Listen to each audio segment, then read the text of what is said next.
Puluhan remaja ikuti program Kawan Sharing Mental Health Check-in yang digelar Kawan Kopi Cimbuleuit pada Minggu sore kemarin. Acara tersebut merupakan program perdana Kawan Kopi yang mengangkat isu kesehatan mental di tengah remaja. Terlebih data kesehatan mental tahun 2025 menunjukkan 1 dari 5 orang Indonesia mengalami gejala gangguan mental, mulai dari kecemasan hingga depresi berat. Atas dasar itu juga Kawan Kopi menggelar Kawan Sharing Mental Health Check-in. Di samping itu juga, Kawan Kopi membuka konsultasi gratis dengan 24 kuota. Pada kesempatan tersebut, Faukar Muhammad selaku CMO Kawan Kopi memaparkan, program Kawan Sharing sebetulnya lahir dari pendekatan terhadap customer oriented. Dari sanalah banyak kemunculan terkait kesehatan mental, terlebih gangguan terhadap kecemasan. Sebenarnya nyiptain project ini tuh awalnya dari customer oriented sebenarnya. Karena kita customer oriented kemarin tuh kita mencari masalah-masalah paling banyak tuh di customer kita yang banyaknya tuh anak muda ya, milenial sama Gen Z gitu. Apa ya kemarin tuh? Akhirnya kita bikin sedikit survei ya kurang lebih 100 orang lah. Ternyata problem banyaknya itu mereka tuh di mental issue.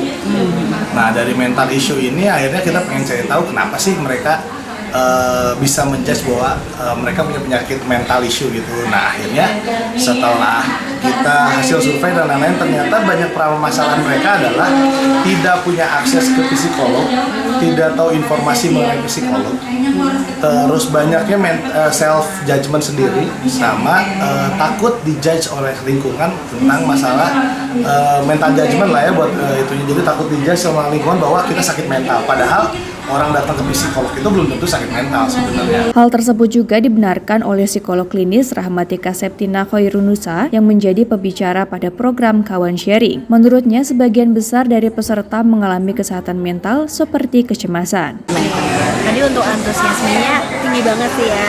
Aku juga nggak nyangka ternyata banyak yang berani untuk mengekspresikan dirinya di depan banyak orang kan ya, baru ketemu juga, berani membuka dirinya. Isu yang paling banyak sih cukup banyak tentang kecemasan. Kecemasan itu kan macam-macam ya, penyebab dan trigger. Ya, kecemasan pengasuhan, kecemasan hubungan romantis, dan sebagainya. Kayak gitu sih, isu paling banyak, tapi ada juga yang memang sudah didiagnosa gangguan tertentu juga.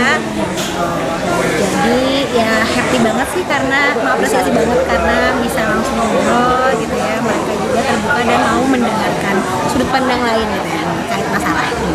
Dengan adanya Kawan Sharing yang mengangkat tema mental health check-in, anak-anak muda bisa lebih teredukasi terkait pentingnya kesehatan mental dan tidak lagi melakukan self-diagnose dan lebih percaya untuk berkonsultasi dengan profesional. Dengan begitu, penanganannya bisa lebih terarah dan tepat sasaran. Terlebih, sebagian besar dari mereka tidak tahu apa yang harus dilakukan ketika mengalami kecemasan atau gangguan mental lainnya. Dari Kota Bandung, Jawa Barat, Bambang Prasetyo dan tim Berita Inspira melaporkan.